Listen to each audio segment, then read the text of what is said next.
Sultan Agung Mataram atau nama asalnya adalah Raden Mas Jatmiko, lahir pada tahun 1593. Beliau adalah raja terbesar Kesultanan Mataram yang berkuasa pada tahun 1613 hingga 1645. Sultan Agung dikenal sebagai salah satu raja terbesar dalam sejarah Indonesia karena keberhasilannya dalam memperluas wilayah Mataram dan juga mengembangkan kebudayaan Jawa. Sultan Agung dikenal sebagai raja terbesar Mataram karena keberhasilannya dalam memperluas wilayah Mataram serta berhasil membawa kerajaan ke puncak kejayaan politik, militer, dan juga kebudayaan.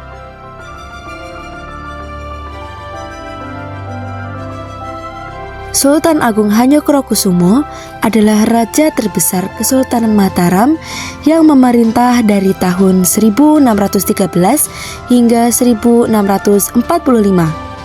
Ia dikenal bukan hanya sebagai pemimpin kerajaan yang kuat, tetapi juga sebagai pejuang yang gigih melawan kekuatan asing yang mulai menguasai Nusantara, terutama VOC Belanda. Perjuangannya menjadi salah satu bab paling penting dalam sejarah Indonesia karena menunjukkan bagaimana seorang pemimpin pribumi berusaha mempertahankan kedaulatan tanah Jawa dari ancaman kolonialisme. Ketika Sultan Agung naik tahta, kondisi Pulau Jawa belum sepenuhnya berada di bawah kendali Mataram. Banyak kerajaan kecil dan kota pelabuhan yang masih berdiri sendiri, seperti Surabaya, Tuban, dan Madura. Selain itu, VOC sudah mulai menancapkan kekuasaan di Batavia sejak 1619.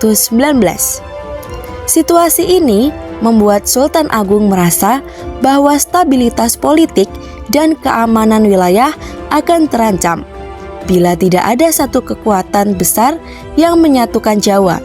Karena itu, sejak awal pemerintahannya, ia bertekad menyatukan seluruh pulau di bawah kekuasaan Mataram dan menyingkirkan pengaruh asing yang merusak tatanan perdagangan maupun pemerintahan. Langkah perjuangan Sultan Agung dimulai dengan penaklukan kota-kota besar di Jawa Timur. Musuh terbesarnya adalah Surabaya, sebuah kota pelabuhan kuat yang memiliki banyak sekutu dan sumber daya. Surabaya tidak hanya menolak tunduk kepada Mataram, tapi juga memiliki jaringan dagang yang memperkuat posisinya. Untuk menaklukkan Surabaya, Sultan Agung melancarkan strategi militer jangka panjang. Pengepungan dilakukan dari darat dan laut, bahkan berlangsung selama bertahun-tahun. Sungai-sungai yang menjadi jalur logistik Surabaya dibendung, sehingga kota itu perlahan kehilangan suplai makanan dan air. Setelah perjuangan panjang pada tahun 1625, Surabaya akhirnya jatuh ke tangan Mataram.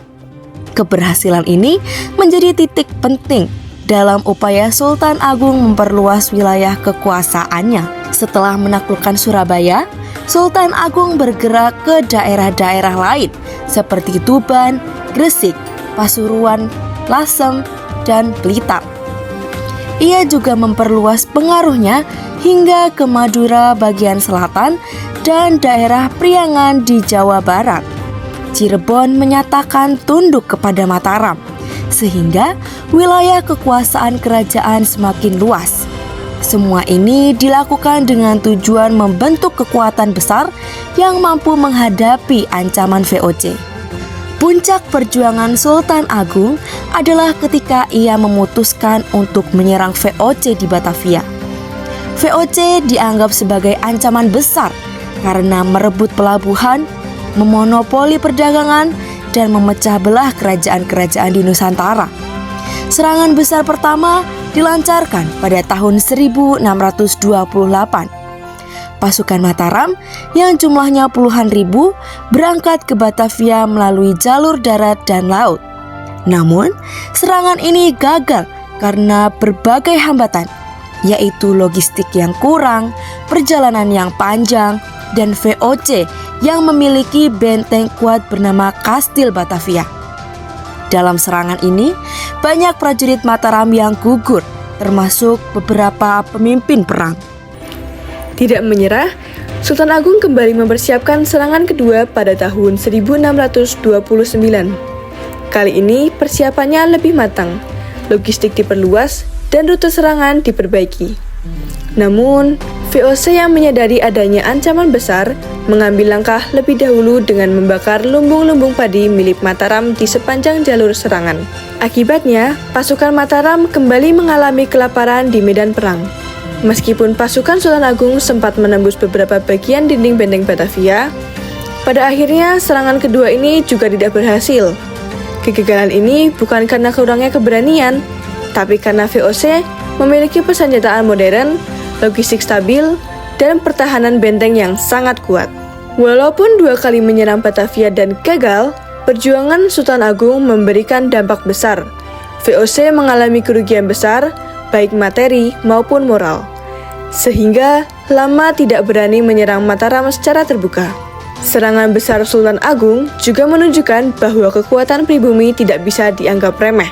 Ia menjadi simbol perlawanan terhadap kolonialisme di masa yang lebih awal, jauh sebelum perjuangan bangsa Indonesia di abad ke-19 dan 20. Perjuangan Sultan Agung tidak hanya terlihat dalam bidang militer, ia juga memperjuangkan kemajuan budaya dan pemerintahan di tanah Jawa.